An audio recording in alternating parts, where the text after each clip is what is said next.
Bienvenue à l'interview du monde du chiffre. Aujourd'hui, je suis ravie de recevoir Djumoy Ramia, qui est président de l'Ordre des experts comptables de Mayotte. Il est venu spécialement pour nous parler des enjeux de l'expertise comptable à Mayotte. Bonjour Djumoy, Samaria. bonjour. Bonjour et merci pour l'invitation. Caribou en bon maorais, c'est-à-dire bienvenue pour ceux qui ne savent pas. Merci. Pour commencer, est-ce que vous pouvez nous expliquer les spécificités d'un expert comptable à Mayotte? Alors, les spécificités à Mayotte, l'expert comptable à Mayotte n'a pas plus de spécificités qu'un celui qui est installé à Paris. En réalité, parce qu'on a un conseil régional qui est installé à Mayotte depuis bientôt 10 ans. On a un conseil régional de l'ordre, puisque depuis la départementalisation et la transformation de Mayotte en Drôme en 2014, les textes ont évolué et ont amené à la création de l'ordre des experts comptables à Mayotte, qui n'existait pas auparavant. Donc ça veut dire que ça fait 10 ans, c'est ça que l'ordre des experts comptables existe à Mayotte. Et pourquoi il n'y en avait pas avant? Ben justement parce que Mayotte, jusqu'en 2014, avait une fiscalité particulière et qui était donc reversée directement au département. Alors que depuis 2014 et donc la réforme et la régionalisation qui s'en est advenue, pardon, on a donc maintenant 18 régions et 18 DRFIP et Mayotte fait partie donc des 18 DRFIP rattachés à Bercy. Et en fait, c'est la raison pour laquelle l'ordre des experts comptables qui est sous la tutelle du ministère de l'économie et des finances a dû être créé et j'en assume la présidence depuis aujourd'hui 5 ans, depuis 2021. Malheureusement, Mayotte est associée au cyclone Chido. Donc quand même en dire un mot, notamment à savoir les conséquences sur l'économie de l'île. Comment vous gérez ça?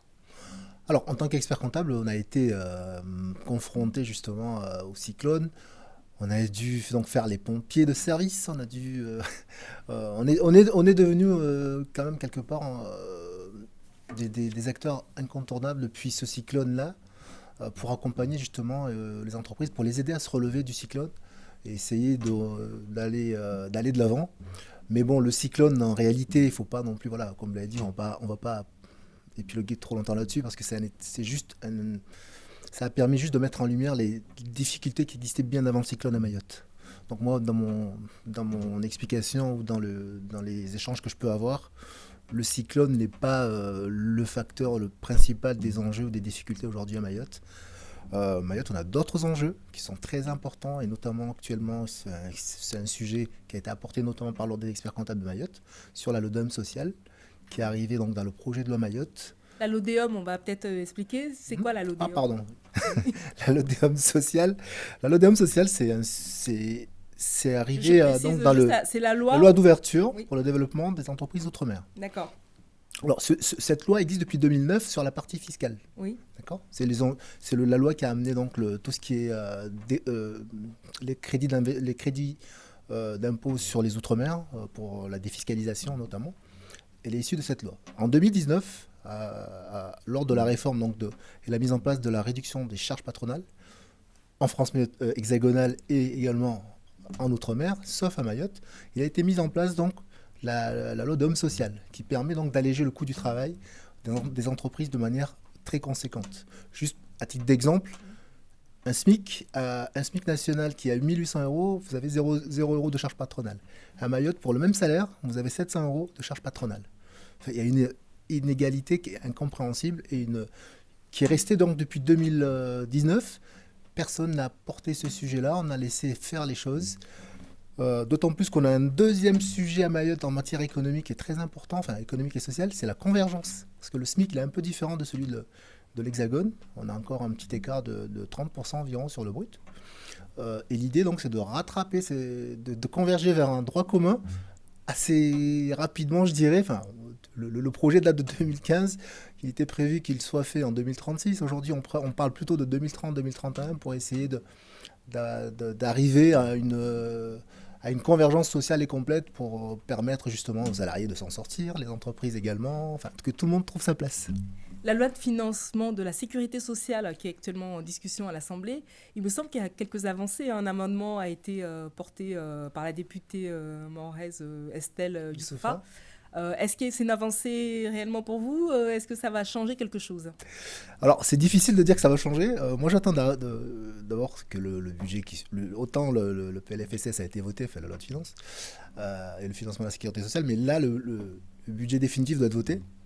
Alors, une fois qu'il sera voté, bon, on pourra en reparler, mais déjà, pour moi, c'est pas une mesure suffisante parce que l'idée, c'est pas juste de dire on va mettre en place la LODEOM sociale à Mayotte à partir du 1er juillet. C'est pas le sujet, c'est la LODEOM sociale renforcée comme s'applique en Guyane n'a pas été appliquée à Mayotte depuis 2020, depuis 2019.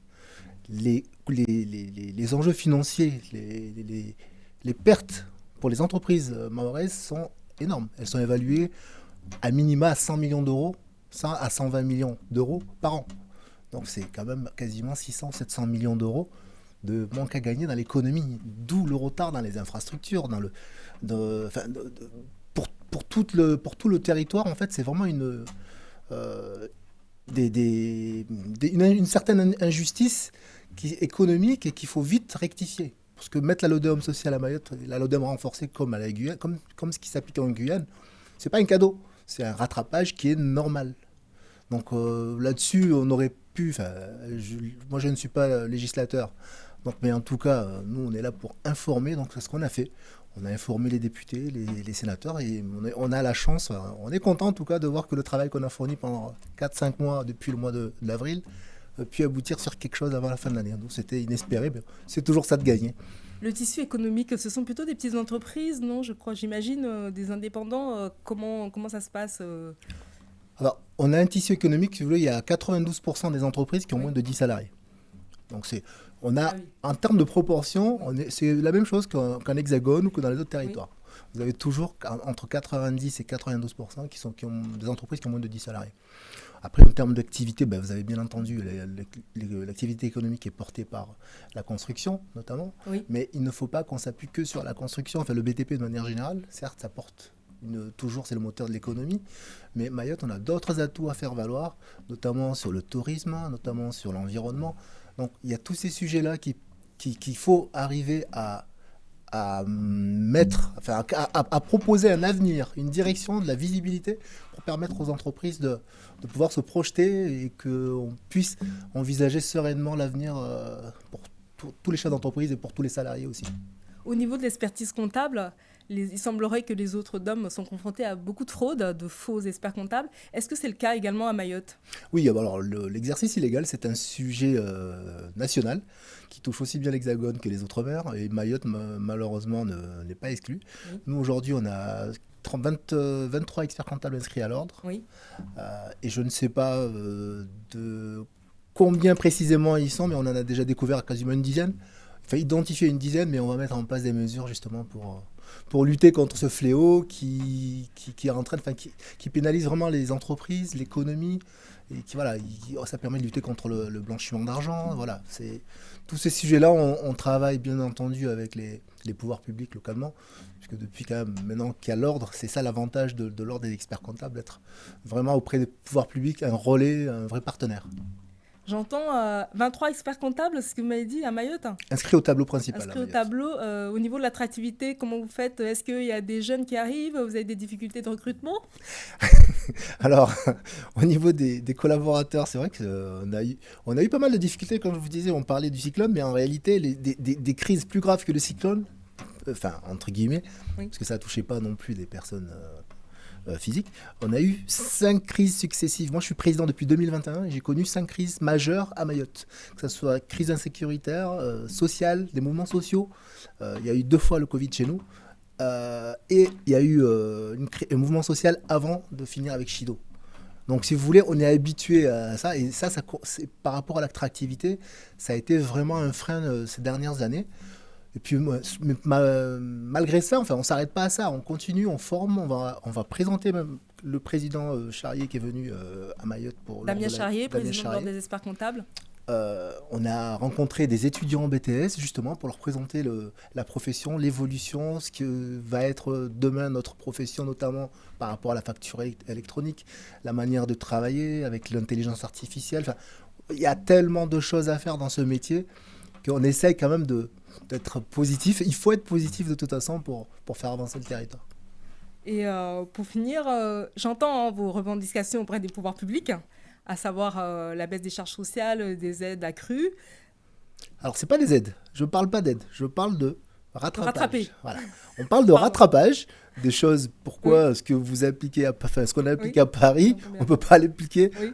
dans notre territoire. C'est du rattrapage. C'est pas une aide. C'est pas de la. Égalité, en gros. C'est l'égalité, voilà. Un Tout traitement à fait. égal C'est un traitement pour tous les égal territoires. pour tous les territoires. Enfin, ce qui me D'accord. semble Oui, normal.